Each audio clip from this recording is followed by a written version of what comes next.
നമസ്കാരം. മലയാളി വാർത്ത ഇൻസൈഡിലേക്ക് സ്വാഗതം. എന്തൊക്കെയല്ലേ നമ്മൾ ഈ കേൾക്കുന്നത്?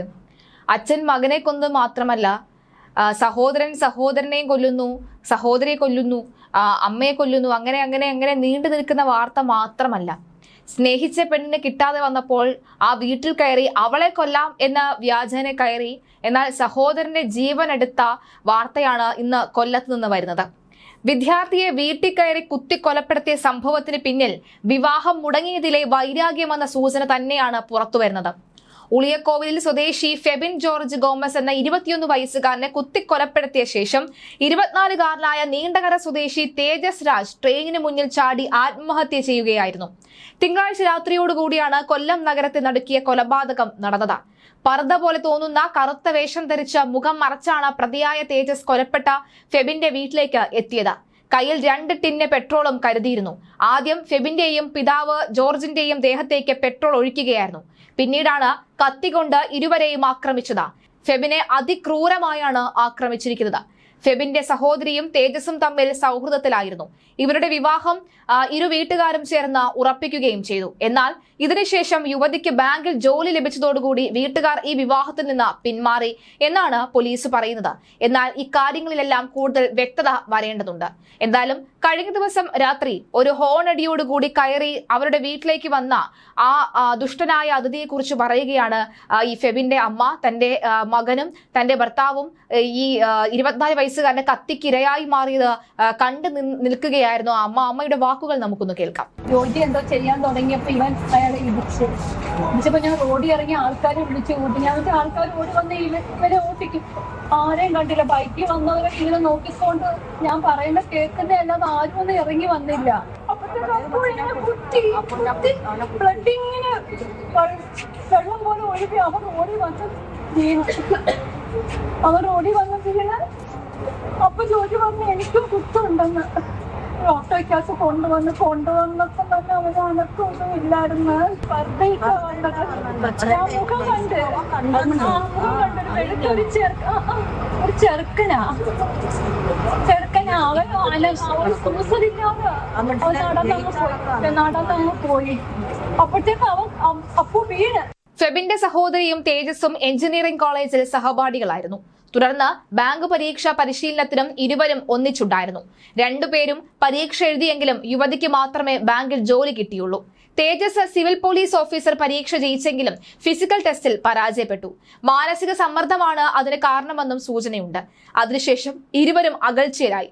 പല പ്രാവശ്യം ഇതേ ചൊല്ലി തേജസ് ഈ ഫെബിന്റെ വീട്ടിലെത്തി വഴക്കുണ്ടായിരുന്നു എന്ന് പോലീസ് പറയുകയാണ്. തേജസിനെ കൗൺസിലിംഗിനും കൊണ്ടുപോകുകയും ചെയ്തിരുന്നു.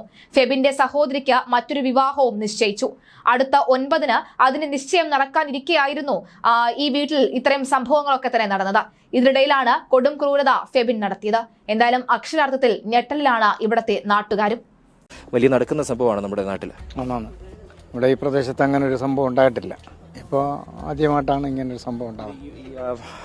ഈ വീട്ടിന് മുന്നിൽ ഇതിന് മുന്നിൽ എന്തെങ്കിലുമൊക്കെ ഇതിന് മുന്നേ എന്തെങ്കിലും സംഭവങ്ങൾ ഉണ്ടായിട്ടുണ്ടോ? ഇല്ല, ഒന്നും ഉണ്ടായിട്ടില്ല. ഇവിടെ അങ്ങനെ ഒരു സംഭവം ഉണ്ടായിട്ടില്ല. ഇത് പ്രശ്നങ്ങളൊന്നും ഉണ്ടായിട്ടില്ല. ഒന്നുമില്ല. ഇതിനു മുമ്പ് ഒരു പ്രശ്നവും ഇവിടെ ഉണ്ടായിട്ടില്ല. ഇവരെല്ലാവരും അവരൊന്നും പ്രശ്നക്കാരല്ല. അവർ തള്ളുന്നത് അവരെ വീട്ടിലുള്ള കാര്യങ്ങളാണ് നോക്കുന്നത്. പുറത്തോട്ടൊന്നും ആരുമായിട്ട് വലിയ അടുപ്പമൊന്നും ഉള്ളവരല്ല. ആശുപത്രിയിൽ ജോലി ചെയ്യുന്ന ആളാണ്. ആശുപത്രി ബെൻസിർ ആശുപത്രി. ജോർജ് ഡ്രൈവറാണ് അവിടുത്തെ. പിന്നെ ഈ ഫെബിന്റെ അമ്മയുമാണ് വീട്ടിൽ. അമ്മയും സഹോദരി ഇവിടെ കോഴിക്കോട് ജില്ല അവിടെ ജോലി ബാങ്കിലാണ് ജോലി ചെയ്യുന്നത്. പെൺകുട്ടിയുടെ വിവാഹം അടുത്ത് ഉറപ്പിച്ചിരുന്നു, അങ്ങനെ എന്തെങ്കിലും ആണോ? ഉറപ്പിച്ചിരുന്നെന്നാണ് അറിയുന്നത്. ഇദ്ദേഹമായിട്ട് വിവാഹം ഉറപ്പിക്കുകയും പിന്നെ അവർക്ക് ജോലി കിട്ടിക്കഴിഞ്ഞപ്പോൾ അവർ വിവാഹത്തിൽ നിന്ന് പിന്മാറി എന്നുള്ളതാണ് ഞങ്ങൾ അറിയുന്നത്. അടുത്ത വിവാഹം എന്തെങ്കിലും നടക്കേണ്ടിയിരുന്നോ? അങ്ങനെയാണോ? ഇല്ലല്ല, അങ്ങനൊന്നുമില്ല. ഈ പുള്ളിക്കാരിക്ക് ജോലി കിട്ടിക്കഴിഞ്ഞപ്പോൾ ഇവർ ഇതിൽ നിന്ന് പിന്മാറിയെന്നാണ് നമ്മൾ കേൾക്കുന്നത്. സംഭവം മനോരമയുടെ സംഭവം അറിഞ്ഞതിന് ശേഷമാണോ നിങ്ങളൊക്കെ ഇങ്ങോട്ടേക്ക് വരുന്നത്? ഇങ്ങോട്ട് വരുന്നത്. എങ്ങനെയാണ് ഈ കുടുംബമായിട്ടുള്ള ബന്ധമില്ല. പക്ഷെ ആരെയും പരിചയമില്ല. 4 പേരെ എനിക്ക് പരിചയമില്ല. പക്ഷെ ഞങ്ങളിവിടെ വരുന്നതെന്ന് പറഞ്ഞാൽ പബ്ലിക്കിൻ്റെ ബന്ധവും വേറെ ഉണ്ട്. വോട്ട് പിടിക്കാൻ, പാർട്ടിക്കാരുടെ വോട്ട് പിടിക്കാനാണ് ഞങ്ങൾ വരുന്നത്. ഞങ്ങൾ ഇവിടുത്തെ കോൺഗ്രസിൻ്റെ പ്രവർത്തകരല്ല. വലിയ നാട്ടുകാരുമായിട്ടൊന്നും അടുപ്പില്ലാത്തൊരു കുടുംബമാണോ? എങ്ങനെയാ അത് ഫെബിന്റെ കുടുംബം? അവർക്ക് അതിനുള്ള സമയമില്ല. പക്ഷെ പ്രശ്നക്കാർ അങ്ങനെ വലിയ മറ്റു വഴക്കുകളോ പ്രശ്നങ്ങളോ ഒന്നും നേരത്തെ ഉണ്ടായിട്ടില്ല. ഈ ആളുകളെ ഞാൻ കണ്ടിട്ടില്ല. ഇന്നലെ ആ കുത്തുകൊണ്ട് ഓടുന്ന രംഗം മാത്രം. സമാധാനപരമായി ജീവിക്കുന്ന ആളുകൾ വളരെ ശുദ്ധരാ, ഫെബിൻ ഉൾപ്പെടെ എല്ലാവരും മിടുക്കം കുഞ്ഞുങ്ങളുമാണ്. മിടുക്ക് അച്ഛനും അമ്മയൊക്കെ എന്ന് പറഞ്ഞാൽ ആരുമായിട്ട് ഉച്ചിപ്പോന്ന് സംസാരിക്കുന്ന ആളുകളല്ല. പിന്നെ ഇപ്പോൾ ഒരു 20 വർഷം ആയിട്ടുള്ള ഇവിടെ വീട് വെച്ചിട്ട്. അതിനു മുമ്പ് എവിടെയാ താമസിക്കാന്ന് ചോദിച്ചാൽ നമുക്കറിയത്തില്ല. അതേപോലെ ഈ പയ്യൻ നീണ്ടകരയുള്ളതെന്നാണ് വാർത്ത. എനിക്ക് അവരെ അറിഞ്ഞുകൂടാ. ഈ പയ്യനൊന്നും നേരത്തെ ഇവിടെ വന്ന് പ്രശ്നം ഉണ്ടാക്കിയിട്ടുണ്ടെന്ന് കണ്ടിട്ടില്ല. ഇന്നലെ കടയിലോട്ട് പോകാനായിട്ട് ഇങ്ങോട്ട് വന്നപ്പോഴത്തേനും ഓട്ടോയ്ക്കകത്ത് പയ്യനെ കൊണ്ടുവന്നത്. അന്നേരം 10-20 പേരെ ഉള്ളായിരുന്നു. അപ്പൊ അതിന് മുമ്പ് ഇതുവഴി ഞാൻ പാസ് ചെയ്ത് പോയപ്പോ ഇവിടുന്ന് ഇല്ലായിരുന്നു. അപ്പൊ ഈ അവിടെ ഉത്സവം നടക്കും. അപ്പൊ ഇവിടെ പാട്ടും ബഹളോ. അപ്പൊ ഈ സംഭവം നടക്കുമ്പോൾ ചിലപ്പോൾ അവര് നിലവിളിച്ച് കാണുക. അന്നേരം ആരും കേൾക്കാത്തതെന്ന് വെച്ച് കഴിഞ്ഞാൽ ഈ പാട്ട്. ഫെബിനെ അറിയാവോ? അറിയാം. പയ്യനൊന്നും ഇവിടുന്ന് കുഴപ്പമൊന്നുമില്ല, നല്ല പയ്യന. ഇതില് അവര് 10-20 കൊല്ലായതേ ഉള്ളൂ. ഇത് വേറെ ആളെ സ്ഥലമായിരുന്നു. ഇവര് മേടിച്ചിട്ട് ഒരു 10-20 വർഷമായതേ ഉള്ളൂ. അപ്പം അന്നേരം ഇത് പറഞ്ഞപ്പോൾ ഇവിടുത്തെ പൈനാന്ന് പറയുമ്പോൾ നമ്മൾ ഞെട്ടിപ്പോയി. പക്ഷെ ബ്ലഡിനകത്ത് അവിടെ മൊത്തം വീണു. 8 മണിയായി. വിശ്വസിക്കാനായോ? വിശ്വസിക്കാനാവുന്നുണ്ടോ ഇപ്പോഴും ഇങ്ങനെ ഒരു സംഭവം? കുഴപ്പമില്ല, ഞാനിപ്പോൾ വിശ്വസിക്കുന്നില്ല. ഈ തേജസിനെ പറ്റി എങ്ങനെയാണ്? തേജസിന്റെ ഈ കുട്ടിയുടെ സ്വഭാവത്തെ പറ്റി, തേജസിന്റെ സ്വഭാവത്തെ പറ്റി? ഒന്നുമില്ല, അവൻ എഞ്ചിനീയറിംഗ് ഒക്കെ കഴിഞ്ഞ് പാസ്സായിട്ട് നിൽക്കുകയായിരുന്നു. ഈ സഹോദരനാണുള്ളത്? എന്നെ സാധാരണ അവൻ ഇറിഗേഷൻ ഡിപ്പാർട്ട്മെന്റ് ജോലിയാണ്. ഒരാൾ ബുർക്കിട്ടുകൊണ്ട് അങ്ങോട്ട് കയറുന്ന കണ്ടെന്ന് പറഞ്ഞായിരുന്നു. ഒരു സ്ത്രീ നടക്കുന്ന പോലെ എന്ന് പറഞ്ഞു. എന്നിട്ട് ഈ സംഭവം നടന്ന് ഒരു 5 മിനിറ്റിനകത്ത് അയാൾ തിരിച്ചു വന്നപ്പോൾ അയാൾ അന്നേരമാണ് പറയുന്നത് ഇങ്ങനെ ഒരാളങ്ങോട്ട് കയറുന്ന കണ്ടു എന്ന് പറഞ്ഞു. അവർ ആ കറുത്ത തുണി അവിടെ മുറ്റത്ത് കിടപ്പുണ്ട്. നമുക്ക് അത്ര അറിയത്തില്ല, നമുക്ക് അല്ലാതെ വേറൊന്നും ഇല്ലായിരുന്നു. ഇത് അറിയത്തില്ലല്ലോ. ബഹളം പെട്ടെന്ന് എല്ലാം കൂടെ ഒരു മിനിറ്റിനകത്തായിരുന്നു സാധനം. വെറുതെ ഒരു സ്ത്രീയെ പോലെ വന്നേ. എന്തോ ഇല്ല ബഹളം എല്ലാം പെട്ടെന്നായിരുന്നല്ലോ. അകത്ത് കയറി പെട്രോൾ ഏതാണ്ട് കൊണ്ടുവന്നിരുന്നു. പെട്രോൾ ഏതാണ്ട് കൊണ്ടുവന്നിട്ട് ഈ അവരുടെ അച്ഛൻ്റെ ദേഹത്തെ ഒഴിച്ചിട്ട് കത്തിക്കാനെങ്ങാണ്ടായിരുന്നു പ്ലാൻ. അപ്പോൾ ഈ പയ്യനെ ബഹളം കെട്ടുകൊണ്ടാന്ന് തോന്നുന്നു അകത്തുനിന്ന് വന്നത്. ഷർട്ടൊന്നും ഇട്ടിട്ടില്ലായിരുന്നു. വന്നിട്ട് അവിടെ നിൽക്കുന്നുണ്ടായിരുന്നുള്ളൂ. അതാ സംഭവിച്ചത്. പയ്യനൊരു 22 വയസ്സിനകത്തേ ഉള്ളൂ. BCom സെക്കൻഡ് ഇയർ പഠിക്കുന്നുണ്ട്. പിന്നെ സൊമാറ്റോയിൽ ഡെലിവറി ചെയ്യുന്നുണ്ട്. നല്ല പയ്യനാണ്, വീട്ടിൽ അച്ഛനും അമ്മയും മാത്രം. ഒരു സഹോദരിയുണ്ട്. അവരെ ഇവിടെ സഹോദരി ഇല്ല, അവർ കോഴിക്കോട്ടാണ്. അവർ ഫെഡറൽ ബാങ്കിലെ കണ്ട് വർക്ക് ചെയ്യുന്നുണ്ട്. ഒരു വർഷം ആയുള്ളൂ ജോലിക്ക് കയറിയിട്ട്. അവരെ ഉണ്ടായിരുന്നുള്ളൂ. അവരില്ലായിരുന്നു. ഇവർ അച്ഛനും അമ്മയും പയ്യനും മാത്രമേ ഉണ്ടായിരുന്നു. അങ്ങനെ സംഭവിച്ചു. എന്തോ അവരൊരു 10-15 വർഷമായി വീടൊക്കെ വന്ന് വാങ്ങിച്ച് താമസമായിട്ട്. ഒരു കുഴപ്പക്കാരും അല്ല, നല്ല ആൾക്കാരാണ്. ഒരു പ്രശ്നം, ഒരു ഇഷ്യൂ ഇല്ലാത്ത ആൾക്കാരാണ്. സഹകരണം എന്ന് പറഞ്ഞാൽ അങ്ങനെ വലിയ സഹകരണമൊന്നുമില്ല. അവരുടെ കാര്യങ്ങൾ നോക്കും. പിന്നെ ഇവിടെ വന്നിട്ട് ജസ്റ്റ് ഓപ്പോസിറ്റ് അല്ലേ, വീട്ടുകാരിയായിട്ട് അവർ വന്ന് കുറച്ച് നേരം കാര്യം പറഞ്ഞുകൊണ്ട് നിൽക്കും. അല്ലാതെ വേറെ കാര്യങ്ങളൊന്നുമില്ല. ജോർജ് തോമസ് ഇവിടെ ബെൻസർ ഹോസ്പിറ്റലിലെ ഡ്രൈവറാണ്. കുറേ നാളായിട്ട് കക്ഷി അവിടുത്തെ ഡ്രൈവറായിരുന്നു. അമ്മയ്ക്കിപ്പോൾ നേരത്തെ അംഗനവാടിയിലൊക്കെ ടീച്ചറായിട്ട് പോകുന്നുണ്ടായിരുന്നു. ഇപ്പോൾ അത് എംപ്ലോയ്മെൻറ്റിൽ നിന്ന് ഏതോ ഒരു ജോലി കഴിഞ്ഞ ആഴ്ച കണ്ടായി എന്ന് ഇപ്പോഴാണ് ഞാൻ അറിയുന്നത്. വീട്ടുകാർ പറഞ്ഞപ്പോഴാണ് അറിയുന്നത്.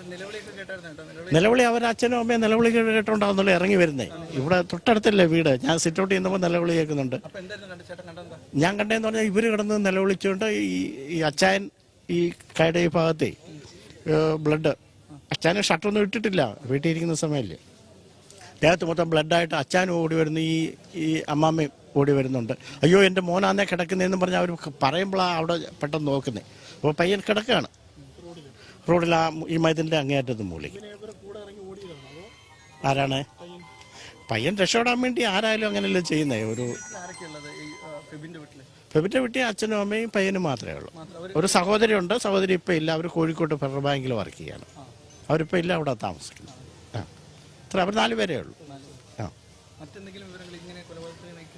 ഒരു വിവരവും നമുക്ക് അതിശയം, നാട്ടുകാർക്കെല്ലാം അതിശയമായത് ഇത് ഇങ്ങനെ ഒരു സംഭവം നടന്നത് എന്ന് പറഞ്ഞാൽ. അവരങ്ങനെ ഒരു ഇഷ്യൂ ആരുമായിട്ടും ഇല്ല.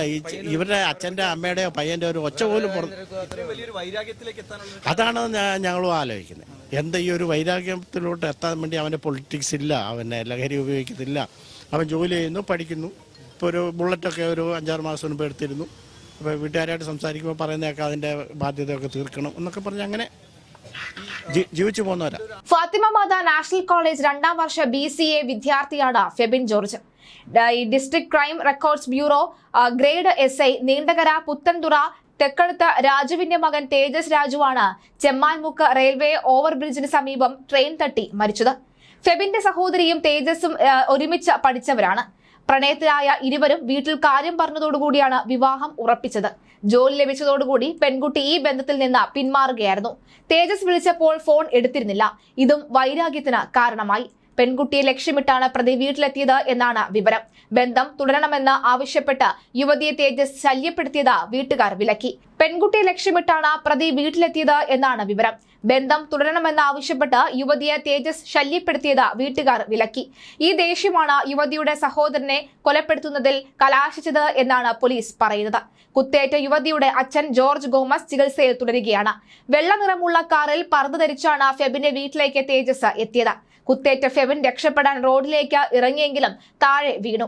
ആശുപത്രിയിൽ എത്തിച്ചുവെങ്കിലും ജീവൻ രക്ഷിക്കാൻ കഴിഞ്ഞില്ല. ആക്രമണത്തിന് ശേഷം അതേ കാറിൽ തന്നെയാണ് ഏകദേശം 3 കിലോമീറ്റർ അകലെ ചെമ്മാൻമുക്ക് റെയിൽവേ മേൽപ്പാലത്തിന് അടിയിൽ തേജസ് എത്തിയത്. പാലത്തിന് താഴെ കാർ നിർത്തിയ ശേഷം കൈത്തണ്ട മുറിച്ച് ട്രെയിനിന് മുന്നിലേക്ക് ചാടുകയായിരുന്നു. മൃതദേഹം 100 മീറ്ററോളം അകലെയാണ് പതിച്ചത്. കാറിൽ ഒരു കുപ്പിയിൽ പെട്രോൾ സൂക്ഷിച്ചിരുന്നു. കാറിനകത്തും പുറത്തും രക്തം ഒഴുകിയ പാടുകളുമുണ്ട്. കൈത്തണ്ട മുറിച്ചപ്പോൾ സംഭവിച്ചതാകാം രക്തക്കറകൾ എന്നാണ് പോലീസ് സംശയിക്കുന്നത്. എന്തായാലും നാടിനടുക്കിയ അരും കൊലയുടെ സത്യം ഇനി അറിയാൻ നമുക്ക് സാധിക്കുകയില്ല. കാരണം ആ കൊലയുടെ കാരണക്കാരനും കൂടി ആത്മഹത്യ ചെയ്തിരിക്കുകയാണ്. 2 വീട്ടിലും ഒരേ സമയം വിവാഹം നടക്കേണ്ട, ആഘോഷങ്ങൾ നടക്കേണ്ട വീടുകളാണ് ഇപ്പോൾ സാഹചര്യങ്ങളുടെ പല സമ്മർദ്ദം മൂലം പല വഴിയിലേക്കാവുകയും തിരിച്ച് മരണവീടായി മാറുന്ന സാഹചര്യം ഉണ്ടായിരിക്കുന്നത്.